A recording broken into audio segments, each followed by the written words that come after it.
qui me dit que la mort est peut-être la plus belle des inventions, la plus belle des récompenses et la plus belle des promotions. Voilà.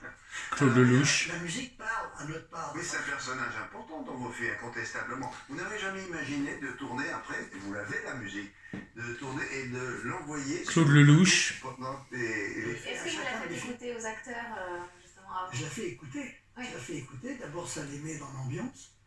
Et ça permet de réveiller cette part d'irrationnel dont je vous parle de tout à l'heure, qui est notre... Claude Lelouch a dit mon premier médicament, la musique est mon premier médicament. Développe notre part d'irrationnel. Toutes les écoles sont rationnelles. Et Que Dieu bénisse. Vous le développez par vos observations, par vos... Que Dieu bénisse ce grand homme. homme. Qu'à un moment Mon donné, Dieu. on reçoit des signes qui sont très difficilement déchiffrables et qui fait qu'à un moment donné, la musique vous donne la chair de poule. Ah bah moi ça y est, je pleure. Ça y est, je pleure. À peu près, je sais pas, 10 000 personnes à un concert de musique, ils ont l'air d'être au paradis. Mais nous sommes au paradis. Vous allez voir où ils sont là. Donc, si vous voulez, cette part d'irrationnel a ponctué ma vie. Comme j'ai commencé par faire des scopitones. Ah oui, Eh oui. Ah, Claude François. Comme un écran de télévision. Ah bah Claude François, belle, belle, belle. Hein. Que j'ai eu la chance de faire avec toutes les grandes stars de l'époque, j'ai compris à quel point la musique oui. joue un rôle important dans Belle, belle, belle comme le jour. On le doit à Claude Lelouch, ce clip vidéo, avec les boules de neige. Vous voyez un homme et une femme avec Francis Lay. Ah, Francis Lay, le regretté Francis Lay. Très bien. Comment ça s'est passé, ce fameux film avec cette musique célèbre? C'est Pierre Barou qui a eu la très bonne idée. Il aimait bien mes films et puis il travaillait avec un garçon qui s'appelait Francis Lay. Écoutez, Qui avait été l'accordéoniste. Francis Lay qui est niçois. Francis Faut absolument que je Francis te Lay qui est présente niçois. Je vais pas tout filmer parce que c'est à vous de regarder. Et la musique comme toi tu filmes. Voilà. C'est à vous de regarder, vous regarderez ce qu'on appelle aujourd'hui en replay. Ma chambre de bonne à l'époque. Et il est arrivé avec son petit accordéon et puis pendant 3 heures j'ai... Parce que moi je vais écouter, étant donné que c'est en direct. de ses émotions. Comme c'est en direct, je vais écouter et Voilà, et on a fait tout le film ensemble. Voilà. Et on a fait évidemment... d'entendre une personne. Il faut rappeler que Claude Lelouch avait 2 bureaux à l'époque. Il avait sa chambre de bonne et sa voiture. Moi j'ai le bureau à Radio France et j'ai les transports en commun. Enfin quand ils veulent bien rouler. Malheureusement ce genre de grève c'est bien compliqué. Mais C'est le coffret avec des indications. qu'est-ce que je suis ému de voir titrer Claude Lelouch, la musique est mon meilleur médicament. Bon moi je sais que il y a la musique.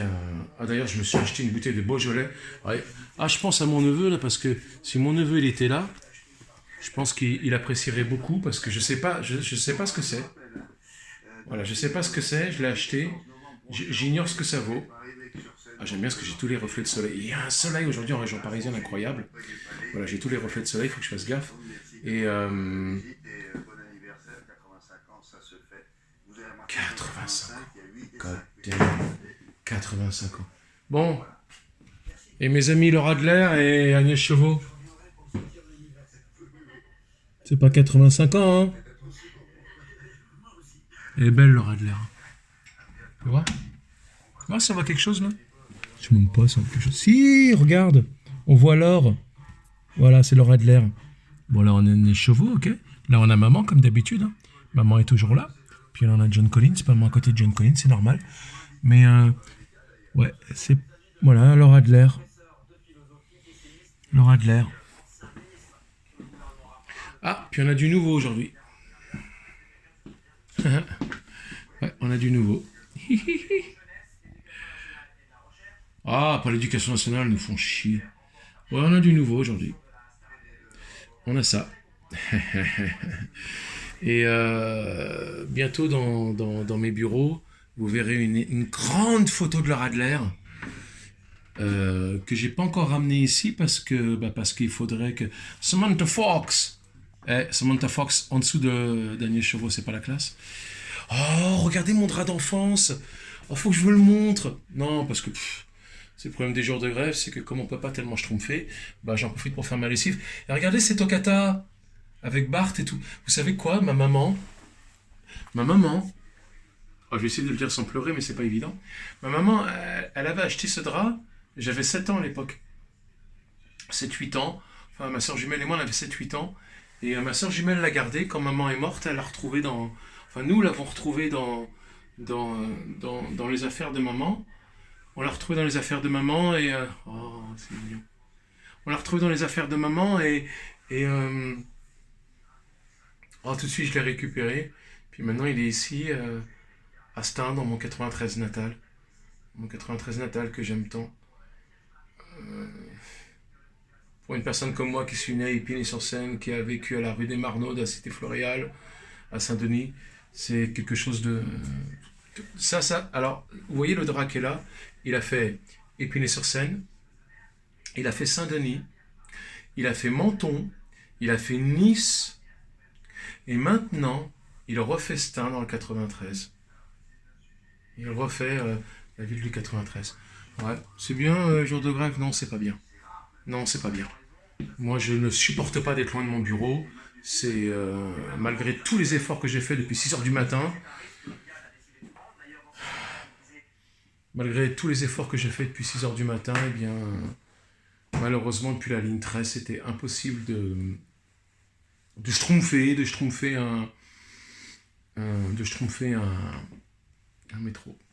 Et alors, comme la ligne 9, bah, c'était pas mieux, bah, j'ai dû abandonner, ce qui est très rare, je n'aime pas abandonner. En général, je n'abandonne pas, je fais jusqu'au bout. J'ai pas eu le choix. Voilà, je le fais à la Stallone, j'ai pas eu le choix. J'ai pas eu le choix et je suis loin de mon putain de bureau. Demain, c'est putain de férié. Après, c'est putain de week-end. Et ça me fait chier. Je supporte pas d'être loin de Radio France. C'est la seule raison de vivre que j'ai aujourd'hui. C'est triste à dire, mais c'est comme ça. Enfin, c'est triste à dire. Pour certains diront, bah, il y en a un qui a une raison de vivre, c'est son travail. Bah, c'est moi, ouais. Ouais, c'est moi. Bah, vous voyez, l'emploi du temps, il est simple. Regardez, je peux pas vous le schtroumpfer autrement. Vous voyez, hop là, hop là. On peut pas faire plus clair, hein. Je pense qu'il n'y a rien de plus clair. Si, ça, voilà, on peut faire clair aussi. Voilà, bon bah, l'emploi du temps, il est très simple. Alors, je vais vous expliquer, l'emploi du temps va être comme ça aujourd'hui, demain, samedi et dimanche. Ça va être la fête Santa Barbara, Dynasty et Motorhead. Motorhead. Voilà, ça va être comme ça. Moi, si je travaille pas, si j'ai pas de boulot, si j'ai pas de raison de vivre, je peux pas, quoi. Je peux pas. Jerry Lewis, non. Vince Taylor. Vince Taylor disait je bois beaucoup parce que j'ai beaucoup de temps à perdre. Voilà, j'ai du temps à perdre. Je pourrais continuer à écrire de la musique, je pourrais continuer à écrire des chansons, mais je n'en ai plus envie. Je pourrais aller courir au parc de la Courneuve, il est juste là, j'ai plus qu'à tourner la clé. Je pourrais faire tout ça, mais je n'ai plus envie. La seule envie que j'ai, c'est Radio France, le boulot, le bureau, à faire du nettoyage. Alors là, toute la baraque, elle est briquée, toute la baraque, elle est totalement briquée, la lessive, tout ça. Alors ça y va. Peut-être parce que ça me défoule, je trouve un prix de consolation dans le nettoyage, dans le travail, que je ne trouve plus dans la musique, que je ne trouve plus non plus dans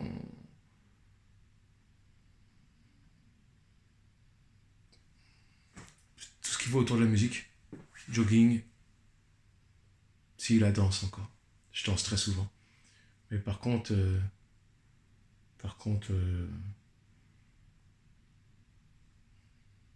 putain, il y a Maria Carey, mais elle est défoncée, quoi.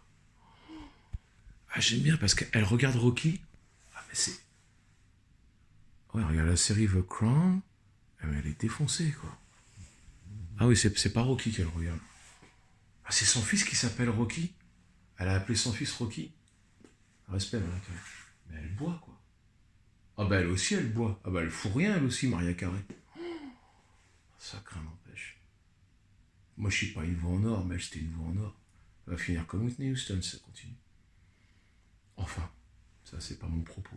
Ça ne me regarde pas, comme diraient les inconnus. Ceci ne nous regarde pas. Non, nous on va regarder Dynasty, on va continuer à regarder Santa Barbara. J'en suis à l'épisode 87, et je me prépare à regarder l'épisode 88. Enfin, Joey Perkins a été innocenté, le pauvre, 5 ans de prison pour rien. C'est très marquant Santa Barbara, parce que ça vous montre comment cette société fonctionne. Comment cette société, enfin, celle du 20e siècle, mais qui est encore pire au 21e siècle, il ne faut pas rêver. Hein. Le 20e siècle, c'était du sucre, c'était de la rigolade. Bon, à part les années de Seconde Guerre mondiale, et à part, bien évidemment, tout ça, hein, c'était pas de la rigolade. Mais je veux dire, les années 60, 70, 80, 90, c'était de la rigolade. Aujourd'hui, c'est les mêmes sottises, les mêmes erreurs, mais en pire. En pire. Bon. Et quand on regarde Santa Barbara, on voit comment fonctionne la justice américaine, comment fonctionne le monde, la société en général. Non, ça donne pas envie de vivre. Non, ça donne pas envie de vivre. Mais il y a de belles histoires d'amour. Il y a Ted, il y a la Ken Lockridge, puis il y a Joey et Kelly. Et ils ont combattu. Il a réussi à se faire innocenter. Je repense toujours à Christian Ranucci. Je me dis, si la peine de mort en France avait été supprimée depuis 1976, on n'aurait pas guillotiné un pauvre innocent de 22 ans qui était Christian Ranucci, car il n'y a que la police de Marseille pour avoir décrété qu'il était coupable. Comme je le dis toujours, cette affaire aurait été jugée à Bobigny, à Paris, ça ne se serait jamais passé comme ça. Le pullover qui était vert ne serait jamais devenu un pullover rouge, le Scooby-Doo que faisait Christian Ranucci ne serait jamais devenu un fouet, parce qu'avec la police marseillaise, c'est devenu un fouet. Enfin bref, shame on you, Marseille. De toute façon, shame on you, Marseille. Pour deux raisons. Bon, déjà d'être dans le sud. Pardon, désolé. Ah oui, je suis du Nord. Ah, je suis désolé, moi, je suis un mec du Nord. Je suis un mec de banlieue Nord. Je m'appelle Johnny Roquefort. Je suis né dans la banlieue Nord. Ouais, moi, je suis pas un pélé, moi. Voilà. Et pour être plus sérieux 30 secondes, quand même. Shame on you, Marseille, pour deux raisons. La façon dont vous vous êtes acharné sur les Rolling Stones, c'est de l'acharnement. Ce que vous avez fait à Keith Richards. Moi, je n'oublierai jamais ce que Keith Richards a dit. Il a dit le 10 octobre 1973, le jour de notre naissance, à ma soeur jumelle et moi, il a dit, je pourrais parfaitement revenir en France. Et, parce qu'il vivait en Suisse, il s'était planqué en Suisse, puis après en Jamaïque. Et il a dit, je pourrais parfaitement revenir en France et m'exprimer sur ce qui s'est passé. Par rapport à l'héroïne, bon, la drogue, bon, ça faisait partie de la vie. Tout le monde l'a fait, c'était les années 72. Il a dit, je pourrais parfaitement m'exprimer là-dessus. Mais, j'ai pas confiance en votre police française, et spécialement la police de Marseille. Nous sommes le 10 octobre 1973 lorsque Keith Richards va dire cela. Et vous savez quoi? Moins de 3 ans après, ils vont connaître Christian Ranucci. Donc, comme dirait mon ami Ophélie Winter, comme dirait la grande Ophélie Winter, shame on you, shame on you, shame on you, Marseille. Parce qu'en vérité, vous êtes une police qui ne savait même pas reconnaître, comment est-ce qu'on dit, le grain de... Il y a une expression. Bon, en gros, vous ne savez pas faire la différence entre... C'est du lard ou du cochon? C'est du lard ou du cochon? Hein? Il faut savoir séparer le grain le grain de... Eh ben voilà. J'arriverai pas à trouver, mais enfin, c'est pas grave. Mais il y a une expression pour dire qu'il faut savoir séparer les choses. Il y a ce qu'il y a de grave, il y a ce qu'il y a d'innocent. Je ne dis pas que Keith Richards était innocent, mais Christian Ranucci l'était. Donc, voilà. Je ne sais plus pourquoi j'en suis arrivé là, mais enfin bon, bref, nous ne parlions pas de Marseille à la base. Enfin, tout ça n'empêche pas de schtroumpfer la love. Ah si, il y a une chose qu'ils ont fait de bien dans le sud. Pardon, à Marseille. Il y a une chose qu'ils ont fait de bien. C'est la RIC. Oh bah j'ai la preuve. Oh bah si. Ah si, Marcel Pagnol. Ah si. Ils ont fait 2 choses de bien à Marseille. Oh, enfin 2 choses. Une personne magnifique est monsieur Marcel Pagnol. Irremplaçable. Et puis ils ont fait ça. Voilà, ils ont fait ça. Bah voilà, bah il faut le dire. Hein. Non, il faut le dire. Ça, c'est oh là, c'est extraordinaire. Ça. Bon, ça vaut pas Agnès Chevaux, parce que rien ne vaut Agnès Chevaux. Rien ne vaut Ingrid Chauvin. Elle est où Ingrid? Elle est là Ingrid. Viens par là Ingrid. Oh là là, Ingrid, tu t'en vas. Reviens, Ingrid. Ouais, bah c'est pas marrant.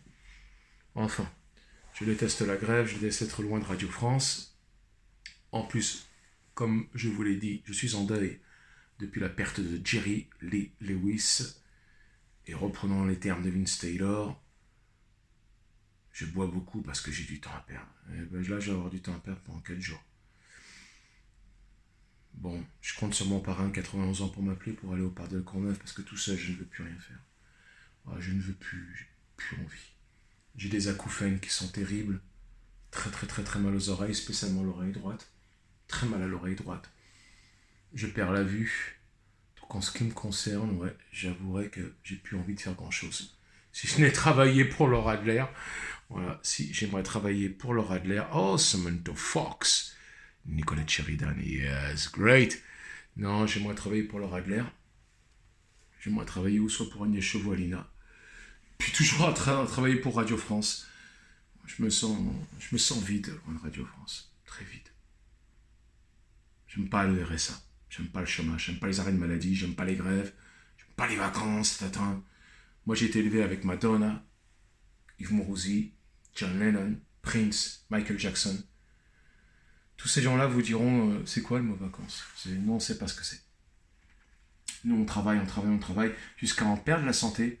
D'ailleurs, Laura Adler a confessé qu'il n'y a que maintenant qu'elle prend enfin du temps pour s'occuper de sa vie privée, parce qu'elle a confessé que, en vérité, avant, sa vie, c'était le travail, et que sa vie personnelle, elle ne s'en occupait pas vraiment. Et puis là, elle a confessé, Madame Laura Adler, que, effectivement, elle avait appris à prendre un petit peu de temps pour elle. Mais honnêtement, c'est comme Angelina Jolie, voilà, c'est... Regardez, il y a Angelina, là, voilà, c'est... Nous, on ne sait pas ce que c'est, quoi. On ne sait pas ce que c'est, les vacances. Voilà, c'est le jour où vous allez entendre dire que les Rolling Stones... Je me souviens d'un truc sur Keith Richards. Keith Richards is God. Ça, c'est pas moi qui le dis, c'est le pape, alors. C'est pas moi qui l'ai dit, hein, c'est le pape. Je vais voir si ça filme bien. J'ai toujours peur que ça filme pas. Ah, si, ça filme. Ah, c'est difficile, voilà. C'est Keith Richards qui le dit. Non, c'est le pape qui le dit. Keith Richards is God. Voilà. Je me souviens d'un truc que Keith Richards avait dit. Il avait dit, tiens, il est là-haut aussi, Keith. C'est mon big boss. Tous les matins, je dis bonne journée, big boss. Puis après, je dis bonne journée, patronne. Alors, bonne journée, patronne, vous avez dans l'ordre Agnès Chauveau. Toujours Agnès Chauveau. Vous avez Samantha Fox. Vous avez John Collins. Et à nouveau Agnès Chauveau. Et j'en dis toujours bonne journée, patronne. Ouais, ce sont les patronnes. Ouais, pendant que je suis pas là, elles prennent soin de l'appartement. La classe. La classe. Mais Keith Richards avait dit, mon corps ne comprend pas quand on arrête les tournées. On va se mettre dans l'angle de Keith Richards, ça fait mieux. Mon corps ne comprend pas quand on arrête les tournées. Mon corps, il a besoin... il dit, il est où le prochain concert? Et je me retrouve chez moi, coincé sur une banquette, à regarder la télé, et mon corps, il comprend pas. Alors, je prenais de l'héroïne, c'est en 1986. Hein. C'est en 1986 que date cette interview. Il dit, alors je prenais de l'héroïne juste pour me calmer les nerfs. C'était pour me calmer les nerfs. Mais c'était pas parce que j'étais un toxicomane, c'était pour me calmer les nerfs. Parce que mon corps ne comprenait pas que je bossais plus. Ouais, monsieur Richards, qu'est-ce que je vous comprends? Sauf que moi, je prendrais pas d'héroïne, non. On va se servir du Schtroumpf comme ça, puis alors après, on va entamer le Beaujolais, parce que j'ai hâte de savoir qu'est-ce que c'est que ce Beaujolais sans fond. Moi, je ne sais pas ce que c'est, et j'ai hâte de savoir. Une vidéo de 19 minutes 3 secondes. C'est très court pour John Lanny. Allez, je Schtroumpf love. Mais en ce genre de grève, j'ai pas envie de Schtroumpfer de la love, j'ai envie de Schtroumpfer de la colère. Putain, faire la grève en France. Mais tu sais quoi? Avec ce que j'ai vu dans les autres pays, j'ai envie de leur dire, vous faites la grève, vous les Français? Vous êtes battus pour les RTT? Je cite quelqu'un dont je peux pas dire le nom. Ouais, on s'est battus, nous, pour les RTT. T'es là, tu critiques les RTT? Ouais, parce qu'il parle comme ça, la personne en question. T'es là, tu critiques les RTT? Mais nous, on s'est battus pour les avoir, les RTT. Ok, ouais, c'est bien. On va aller faire un tour chez Poutine. On va faire un tour en Russie. On va faire un tour même en Europe. Dans d'autres, oui, parce que pour moi, c'est pas la Russie, c'est pas l'Europe. Ça reste, ça m'engage comme une opinion. On va aller faire un tour dans d'autres pays d'Europe. Vous allez voir si ça se passe comme ça. Ils donneraient n'importe quoi pour être chez Radio France. Et qu'est-ce qu'ils font? La grève. Ils font la grève. On veut plus de moyens, on veut plus d'argent, on veut plus de ceci. 12 ans RSA, je vais vous mettre 12 ans RSA, je vais vous faire chanteur de pub, sans déclaration, payer 60 € pour 4 heures. 4 heures sans déclaration. Vous avez un accident de travail, rien à foutre les patrons de pub, ils s'en foutent. Vous devez chanter 35 morceaux pour 60 €, au pire pour 45. Eh bien, j'ai envie de voir si, là, on irait se plaindre. Parce que moi, je ne me suis pas plaint. Bon, là, je le fais parce que c'est pour vous tenir au courant de ce qui se passe dans la vraie vie. La vraie vie, c'est le RSA. La vraie vie, c'est le chômage. C'est pas les grèves. C'est pas on se plaint chez Radio France. Arrêtez de vous plaindre chez Radio France. Arrêtez de vous plaindre en France, tout court. Nous avons le privilège d'avoir du travail. L'autre, il gagne 2400 € par mois. Mais qu'est-ce qui se plaint avec 2400 € par mois? Ça me rappelle l'éducation nationale. Ouais, nous, on gagne que 1800 € par mois. Vous gagnez que 1800 € par mois? Mais je vais vous mettre à 500 €, madame, monsieur, jeune homme, jeune fille. Je vais vous mettre à 800 € par mois. Moi, mon ex Muriel, qui est décédée, elle est là, voilà, c'est mon ange gardien. Viens là, Muriel, viens là. Elle est où, ma Béoum? Elle est où, ma petite Béoum adorée, Voilà, elle est là. Voilà, ma petite Béoum, Viens dire bonjour à la caméra. Voilà, mon ange gardien. Viens dire bonjour à la caméra. Voilà, t'es là. Tu seras toujours là. Tu seras toujours là près de moi. Elle, cette grande dame, elle a travaillé pour 900 € sur la Côte d'Azur, en étant caissière à Casa Italia. Oui, je le dis, il n'existe plus le magasin. Soft Discount à l'époque. Soft Discount. Casa Italia que c'est devenu après. 900 €. 900 € net en tant que caissière. Elle avait 2 enfants. Eh ben Muriel, elle s'est pas plainte, parce qu'elle savait ce que c'était le chômage. Et elle savait que c'était ça où on ne travaillait pas. Alors arrêtez, s'il vous plaît, arrêtez. Parce qu'il y a pire. Oh, je s'en foutrais des grèves. Là, je suis en colère. Parce qu'ils m'ont empêché d'aller travailler. Moi qui demandais que ça, eh bien, on m'a empêché d'aller travailler. Sur ce, je vous schtroumpf la love. J'avais juré de faire une vidéo qui serait un peu plus courte que 20 minutes. Je n'ai pas tenu ma promesse. Mais enfin, c'est pas grave. Il y a des promesses qui ne sont pas graves à ne pas tenir. L'essentiel, c'est que je vous schtroumpf la love. Et arrêtons les grèves, arrêtons de se plaindre. Travaillons, allons vers le bon sens. Le bon sens, c'est qu'il faut s'accrocher. Tony Micheli, on va se quitter là-dessus. Madame est servie. Tony Micheli disait à Samantha, sa fille, disait, écoute-moi bien, toi, t'es italienne, t'es comme moi, t'es italienne. Quant à Micheli, il a un boulot. Il s'y accroche comme une puce à un chien. Voilà ce qu'il a dit à sa fille. Alors il a dit à sa fille, tu vas retourner aller voir ton patron et tu vas lui dire, hey, vous n'avez pas n'importe qui, vous avez Samantha Micheli. Et Samantha Micheli, vous lui parlez pas n'importe comment. Et tu vas t'accrocher à ton boulot, mais tu ne démissionnes pas. Parce que quand un Micheli, il trouve un boulot, il s'accroche comme une puce à un chien. Et ça, j'avais 16 ans quand j'ai entendu ça. Moi, je suis d'origine italienne, avec mon père qui est né en Tunisie, qui a galéré, mon père, en Tunisie. Il a travaillé dès l'âge de 8 ans. Il s'est jamais plaint, mon père. Il s'est pas plaint. Il a travaillé dur à la Société Générale. Il a travaillé dur en France. Il a fait son service militaire en France pour être nationalisé français. On ne s'est pas plaint dans la famille Bugni. Bugni italien. Lani italien. On ne s'est pas plaint. On a assumé. Et là, ça vient en 2022, nous jouer du violon. Oh, ben ça va pas, mais on veut des RTT, on veut des arrêts de maladie, on veut ci, on veut ça. Allez, stop. Stop, arrêtez. Arrêtez. Mon Dieu. Vous nous empêchez de travailler. Voilà, faites comme Tony Micheli de Madame est servie. Who's the boss? Qui était prêt à devenir bonne à tout faire pour Angela Bauer. Le nettoyage, et que ça devrait. Il était prêt à devenir bonne à tout faire pour élever sa fille. Eh bien voilà, on va conclure là-dessus. Quand tu trouves un travail, quand Radio France te donne ta chance, et là je vais conclure là-dessus, sérieusement je vais conclure. Quand Radio France te donne ta chance, tu fais comme la puce. Tu t'accroches au chien. Tu t'accroches comme la puce au chien, c'est-à-dire que ton boulot, tu t'y accroches. Et tu fais pas de grève, et tu commences pas à demander des arrêts de maladie, et tu commences pas à demander des RTT. Non, stop it, comme on dit en Amérique. Voilà, Tony Micheli, Madame est servie. Je trompe la love. Bosson, let's work. C'est Mick Jagger qui me disait, let's work, let's have a duet. Oh, let's work, let's job, Voilà, Mick Jagger le chanteur 87. On se quitte sur Mick Jagger, c'est très bien. J'aurais pu vous mettre la vidéo, mais il faudrait que je cherche. Je vous trompe la love, je vous aime.